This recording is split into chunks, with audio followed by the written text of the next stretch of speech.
মৃত্যুটা এবং তার সঙ্গে যে সত্যি কথাটা, যেটা আপনারাও আমি বলি, আমি পিওরলি প্রিয়াঙ্কার সঙ্গে দেখা করতে এসেছিলাম। গোটা ঘটনাটার পর থেকে আমার প্রিয়াঙ্কার সঙ্গে দেখা হয়নি।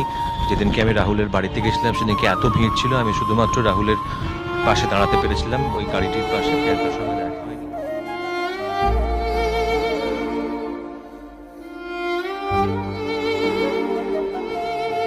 আমি প্রিয়াঙ্কার সঙ্গে দেখা করতে এসেছি। ওর অবস্থা খুব একটা ভালো নয়, নাওয়া খাওয়া একদম ছেড়ে দিয়েছে।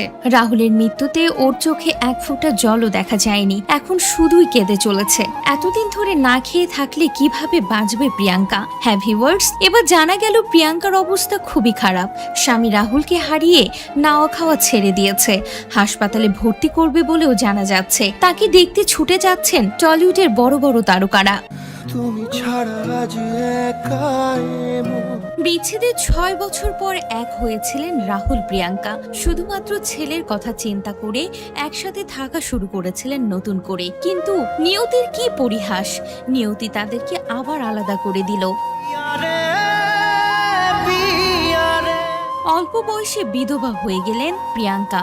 স্বামীর মৃত্যুতে চোখে এক ফোঁটাও জল নেই, যেন শোকে পাথর হয়ে গিয়েছেন। ছেলেকে মৃত্যুর খবর কিভাবে দেবেন বলেও পোস্ট করেছিলেন। বুকে কষ্ট চেপে রেখে দাঁতে দাঁত চাপা দিয়ে ছেলেকে বুঝিয়েছেন, পরিস্থিতি সামাল দিয়েছেন। শুটিং সেটে খবর পেয়ে তড়িঘড়ি করে প্রিয়াঙ্কা ছুটে আসেন রাহুলের বাড়িতে। আসলে তার মনে কি চলছে সেটা সে ছাড়া কেউ বুঝবে না। পর্দা থেকে বাস্তবে প্রেম, বিয়ে, মাঝে বিচ্ছেদ, পরে সন্তানের টানে আবারও এক হয়েছিলেন। সব মিলিয়ে সিনেমার মতোই বৈচিত্র্যপূর্ণ ছিল চিরদিনই তুমি যে আমার সিনেমার নায়ক নায়িকা রাহুল অরুণোদয় বন্দ্যোপাধ্যায় ও প্রিয়াঙ্কা সরকারের জীবন।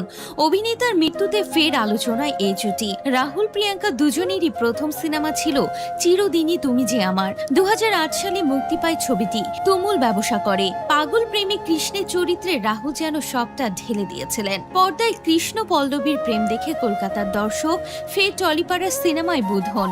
রাহুল প্রিয়াঙ্কা নিজেরাও নিজেদের মধ্যে বুঁদ হন। 2 বছর চুটিয়ে প্রেম করে 2010 সালে ঘর বাঁধেন পর্দার কৃষ্ণ পল্লবী। তাদের ভালোবাসার ফসল হিসেবে কোল আলো করে আসে পুত্র সন্তান সহজ। তবুও সহজ হয়নি যৌথ জীবন। সম্পর্কে তৃতীয় ব্যক্তির আনাগোনার গুঞ্জন ওঠে। সেসব নিয়ে মুখে কুলু পেটে রাখলেও পথ ঠিক বেঁকে যায়। 2017 সাল থেকে আলাদা বাস শুরু করেন তারা। তবে দুজনকে এক অদৃশ্য চুম্বকে ধরে রেখেছিল ছেলে সহজ। সন্তানের সহজ শৈশবের কথা ভেবেই 2023 সালে মাঝামাঝিতে জোড়া লাগে সম্পর্কে সুতা। সে সময় রাহুল বলেছিলেন যে মামলাটা চলছিল অনেকদিন ধরে, প্রত্যাহার করার সিদ্ধান্ত নিয়েছি, তবে এখনো শিফট করিনি, তবে খুব শীঘ্রই থাকবো একসঙ্গে। বাবা মাকে ফের এক ছাদের নিচে পেয়ে সবচেয়ে খুশি হয়েছিল সন্তান সহজ। তারপর থেকে সব ঠিকঠাকই চলছিল। রাহুল প্রিয়াঙ্কা ব্যস্ত হয়ে পড়েন লাইট ক্যামেরা অ্যাকশনের দুনিয়ায়। সন্তানকে ঘিরে ঘুরতে থাকে তাদের দুনিয়া। কিন্তু এবার আর কোনো টান ঠেকাতে পারল না বিচ্ছেদ। পানিতে ডুবে প্রিয়াঙ্কা রাহুলকে ফেলে চিরতরে হারিয়ে গেলেন রাহুল। মাত্র অল্প বয়সে বিধবা হতে হলো প্রিয়াঙ্কাকে।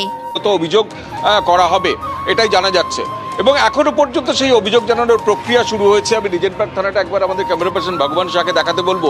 এখানে প্রচুর মানুষ জড়ো হয়েছেন, এবং পাশাপাশি চলচ্চিত্র জগতে যারা রাহুলের পাশে প্রথম দিক থেকে ছিলেন তারা জড়ো হয়েছেন। একটা মৃত্যু, সেই মৃত্যুর 6 দিন পরেও তার কারণ, সঠিক কারণ এখনো পর্যন্ত জানা যায়নি। অবশ্য তার উল্টে তার আপাত বিরোধী, পরস্পর বিরোধী মন্তব্যে সেটা আরও জটিল হয়েছে। ঠিক এই পরিস্থিতিতে দেরিতে হলেও এই তৎপরতা লক্ষ্য করা যাচ্ছে যে আজকে স্বয়ং প্রিয়াঙ্কা সরকার তিনি থানায় এসছেন অভিযোগ করতেন, এবং কালকেই তুমি জানো যে সিদ্ধান্ত হয়েছে আর্টিস্ট ফোরামের বৈঠকে যে আজকে থানায় অভিযোগ করা হবে। কারণ ইতিমধ্যে যে প্রযোজনা সংস্থা তার কাছে যে একটা চিঠি লেখা হয়েছিল আর্টিস্ট ফোরামের তরফ থেকে যে কি করে মারা গেল রাহুল, কি তার ব্যবস্থা নেওয়া হয়েছিল, এই বিপদসংকুল এলাকায় কেন শুটিং করতে যাওয়া হলো, একাধিক প্রশ্ন দিয়ে একটা চিঠি পাঠানো হয়েছিল। সেই চিঠির উত্তর ম্যাজিক মোমেন্টস যে প্রযোজনা সংস্থা তাদের তরফ থেকে আর্টিস্ট ফোরামের কাছে জমা দেওয়া হয়েছে, কিন্তু সেই চিঠিতে সন্তুষ্ট হতে পারেননি। সন্তুষ্ট হতে না পারার পরেই তারা সিদ্ধান্ত নেন থানায় আসবেন, অভিযোগ দায়ের করবেন, এবং সেই মতোই অভিযোগ দায়ের করতে গেছেন প্রিয়াঙ্কা সরকার, প্রসেনজিৎ চট্টোপাধ্যায়রা। আমাদের সহকর্মী অনির্বাণ আছে, অনির্বাণের ক্যামেরা ওখানে আছে, যে কোনো মুহূর্তে ওরা বেরোলেই আমরা ওরা কি বলছেন সেদিকে নজর রাখবো। অনির্বাণ, আজকে প্রিয়াঙ্কা সরকারের আসাটা খুব তাৎপর্যপূর্ণ, কারণ প্রিয়াঙ্কা সরকার সেই মৃত্যুর পর থেকেই এখনো পর্যন্ত তেমনভাবে সরব হননি, তিনি কি করতে চান সেটা জানা যায়নি। এবং কালকে পরশুদিনে আমরা দেখেছি প্রসেনজিৎ চট্টোপাধ্যায়ের বাড়িতে তিনি গেছেন, দীর্ঘক্ষণ বৈঠক হয়েছেন।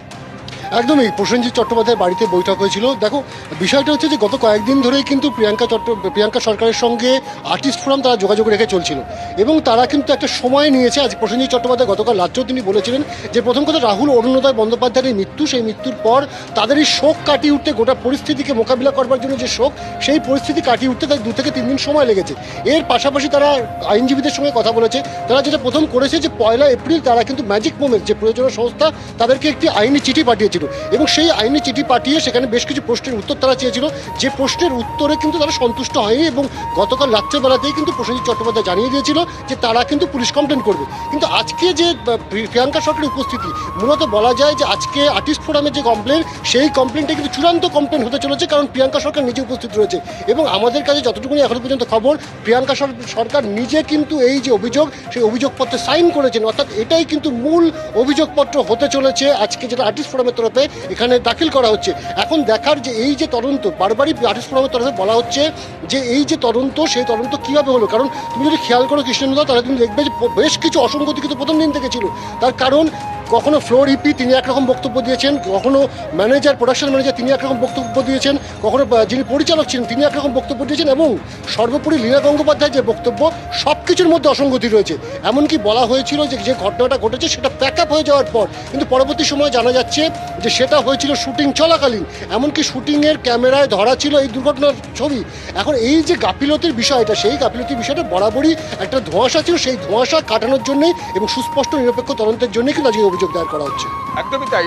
অনির্বাণ যেটা বললো যে কৃষ্ণেন্দু, আমরা আরো বিস্তারিত তোমাদের কাছ থেকে জানবো যে মুহূর্তে প্রিয়াঙ্কারা বেরিয়ে আসবে, প্রিয়াঙ্কা কিছু বলেন কিনা বা আর্টিস্ট ফোরামের তরফ থেকে কিছু বলা হয় কিনা সেটাও শুনবো, সঙ্গে থাকো। এদিকে পূর্ণাঙ্গ স্বচ্ছ তদন্তের দাবিতে আজ রিজেন্ট পার্ক থানায় যেমনটা অভিযোগ দায়েরের প্রসেস চলছে আপনারা দেখলেন, টেকনিশিয়ান স্টুডিওয়ে গতকাল বৈঠক করেছিল আর্টিস্ট ফোরাম। কি জানিয়েছিলেন প্রসেনজিৎ চট্টোপাধ্যায়, রাখবো আপনার।